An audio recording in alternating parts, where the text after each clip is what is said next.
Hey, what's up, guys? My name is Rob Jr., and this is my channel, Creative Rob. Thanks for tuning in. Now, today I'm going to be doing something I haven't done on this channel yet. I'll be using oil paints and palette knives. It's going to be a palette knife painting of a woman, and I'm going to uh, kind of mess it up a little bit and create something a little more abstract. And I got to tell you, it was a lot of fun. And I've already done two more that I'm creating videos for that look even better than this one. So if you haven't yet, please subscribe, give me a thumbs up, and that way you'll stay tuned to see some of the cool work I've been doing. All right, so this is an 11 by 14 canvas, and um, so I started off with a sketch, and what I tried to do is sketch out a number of colors so you can see on the sketch little circles and stuff, and those will represent different levels of lighting. I really mapped this out beforehand to, make it a little easier when I was painting. Which it's kind of what I normally do, especially with my watercolor paintings and Procreate stuff. I really have things planned out.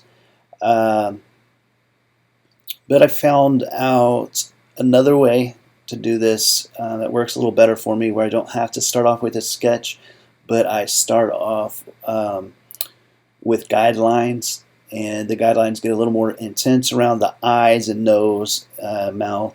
So I really just paint it on directly using the guidelines. So, but anyway, I will have a video on that here shortly, and you should give it a try. It makes painting a little bit easier. All right, so what I'm doing here is I'm choosing a color, and this isn't the lightest, but it's the second to lightest, and I'm just spreading it on with my palette knife, and I am using a medium. I'm using a little bit of linseed oil and, let's see,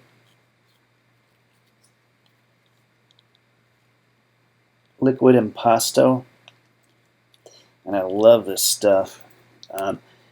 What it does is thickens up your paint and gives it a lot of texture, and I believe it also helps it dry a little bit faster. The liquid impasto, what I use the brand from Winsor Newton, and it's just for oil colors. Retains crisp textures and brush marks. It speeds up drying, and there's a semi-gloss to it. So that's awesome. If you've painted with oils, it takes forever to dry, which is kind of the reason I've stayed away from it for a while. But I'm one of the artists who, I paint with acrylics, I watercolor, I paint with oil. So I do everything, and I can't wait to share all this with my channel, because so far I've just shared watercolor and iPad drawings using Procreate, digital artwork, and so now I'll be sharing this oil painting, and I'm starting a series using palette knives and oil painting, doing some abstract portraits and things like that, experimenting with smooth, realistic textures, and then using the palette knife to create thick textures on top of that smoothness. And I really have liked the way this is coming across, the finished product.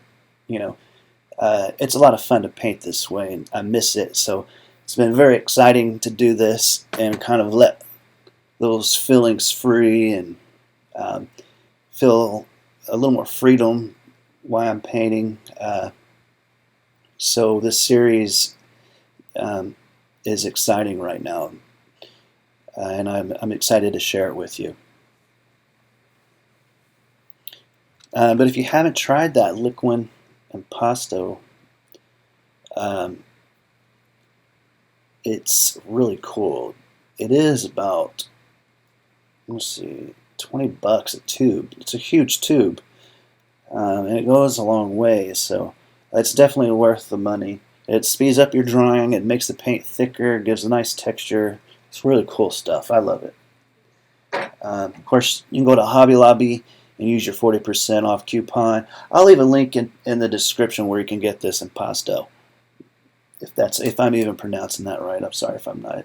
Liquid impasto. Yeah, but check it out in the description. And of course, you can get your palette knives at Hobby Lobby. They're usually not very expensive.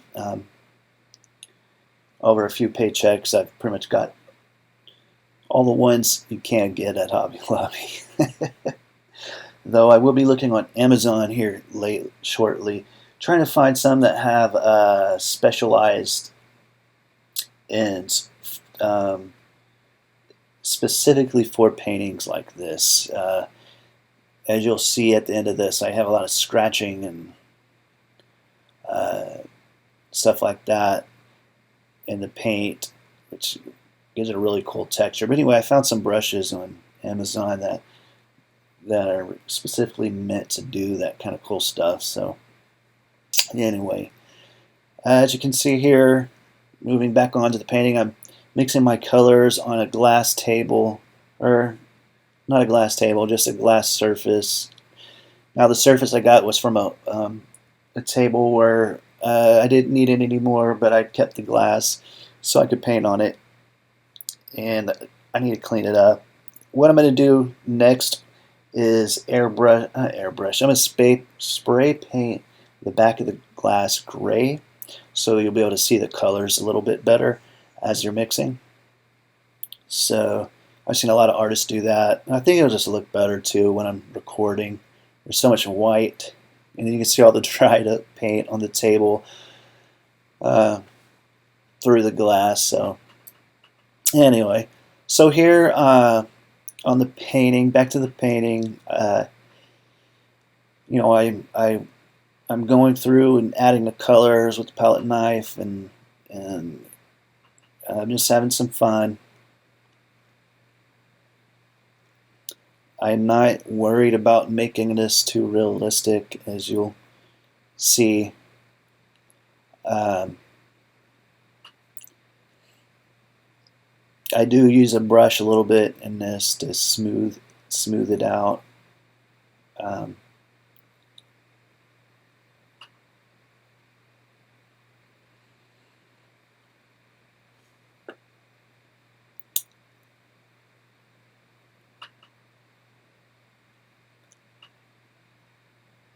Now this is the first painting, oil painting I've done in years. I love oil. And I love watercolor too. I love acrylics. I love the way how fast they dry. But oil is one of my favorites. Especially painting like this.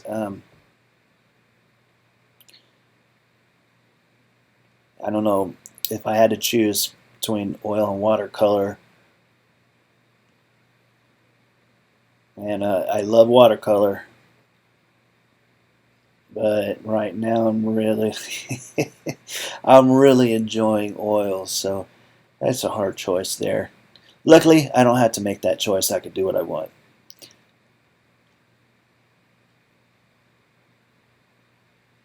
It reminds me of my daughter. She's like, "Dad, what would you do if?"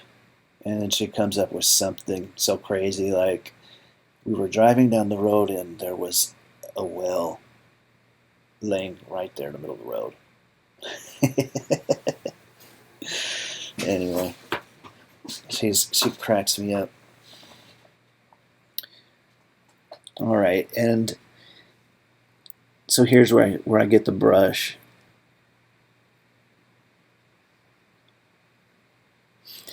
You can see all the texture on that. It's really, I really enjoy painting like this. I feel like it allows me to be more of myself. It's hard to do. You know, you have to balance a fine line of what looks good and what doesn't, and it's,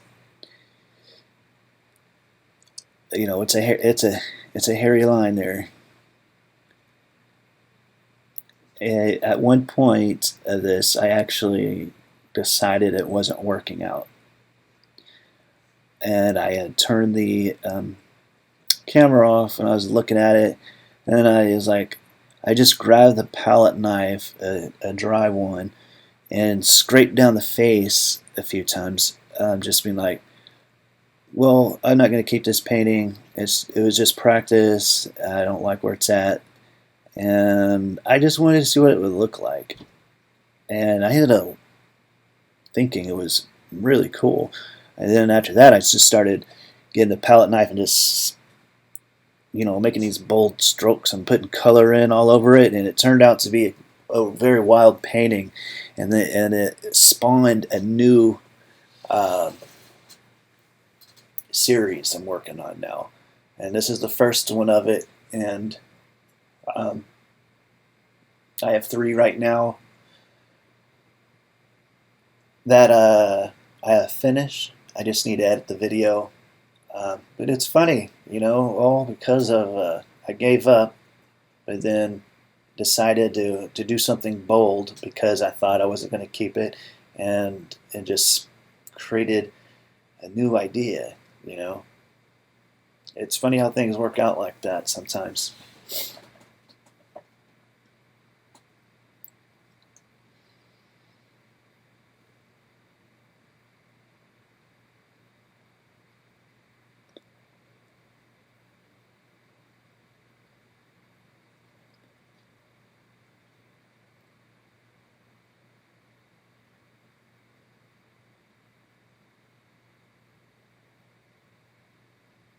Here I'm smoothing out the paint a little bit.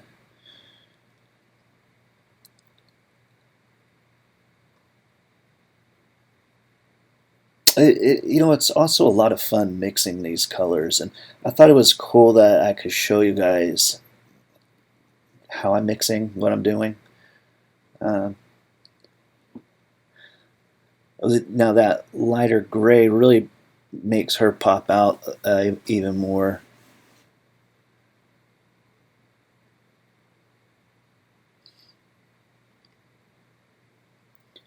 There's something about this style of painting using a palette knife that I just really like.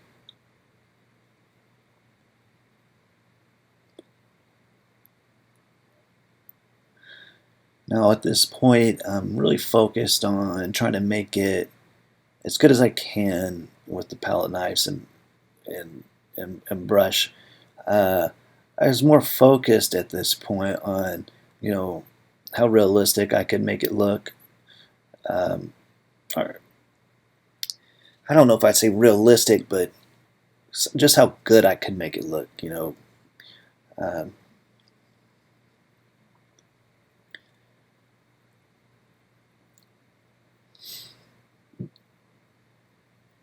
but as I go further on, especially on the other paintings, I figured out a different process that I'm excited to show you. Basically starting off with a brush and being very smooth and nice gradients, and then going on top of that with the palette knife. So there's a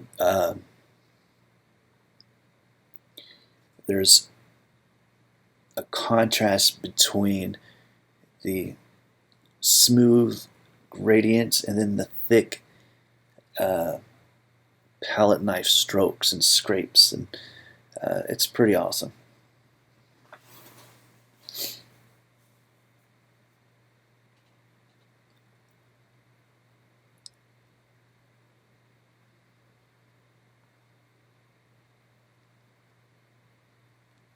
Okay, now that's what I was talking about. I turned the camera off and I thought it was over, and then I just scraped it, and I was like, "Whoa, that's I kind of like that." So I pulled the paint back out and started mixing up some stuff, and I was like, "Let's have some fun," like let's really have some fun, you know. Like painting realistic is can be fun, but there's something about this where you get a feeling of playing with paint, and um, it just feels good.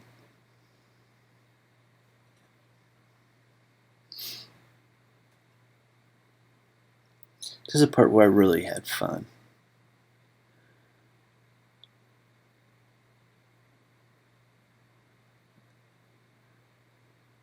Once I made those scrapes on her face, it just really opened up Pandora's box. Yeah, there was so much more I could do after doing that, and saying,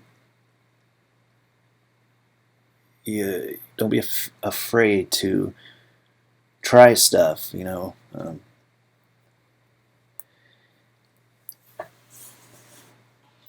was very liberating. It felt um, I felt like I got to be more creative. Uh, I know it's good to paint realistic and get your work on your skills. It's important, but at the same time, it's important to let go and experiment. You do need to learn your basics, but sometimes your basics will help you make better decisions when painting like this.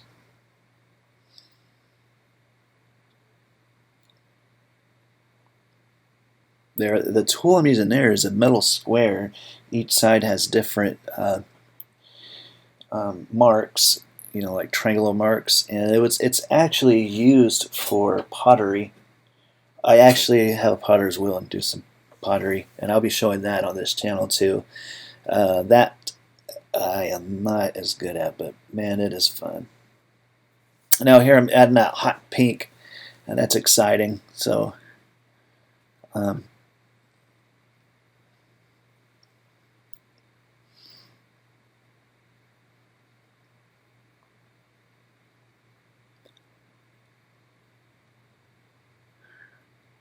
uh, when I paint like this, I I really like the way these paintings turn out because I feel like I can stare at them for a long time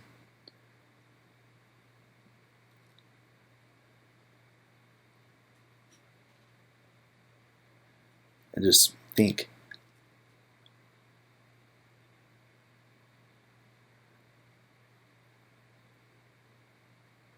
That's what's interesting about painting like this is some of it is from the subconscious, and there's not a, a, a meaning, a specific meaning. You know, it's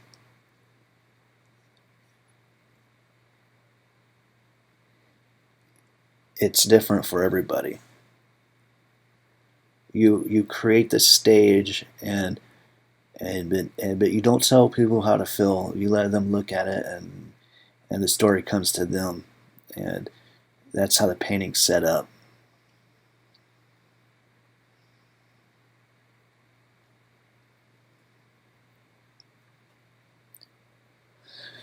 Now my other two are a little cleaner than this. This is the first of the series. Although I still really enjoy the way it turned out, and I had so much fun during the process. where you know, right there, I just squeezed the tube right onto the canvas and rub it on with my finger, which I probably shouldn't have done, but it is what it is. And here we go. Now this, I haven't varnished this yet or painted the sides black, so I'll probably do another video when I do that. But look at all the texture in that. It scrapes, all the colors. Wow, so cool.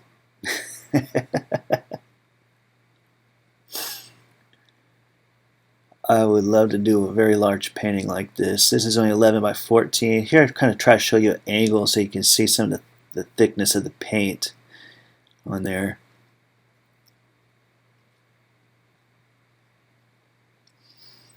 Now when I put the varnish on after this dries, it's going to really glow. And I have the sides painted. It's going to look really nice. I'm excited about that. Hey, if you guys enjoyed this, you know, let me know in the comments. Give me a thumbs up. Subscribe. That would be awesome. Thank you so much for watching. I hope you guys have a wonderful day. And stay safe. Watch out for that coronavirus, everybody. Wash your hands. Use hand sanitizer. Thank you.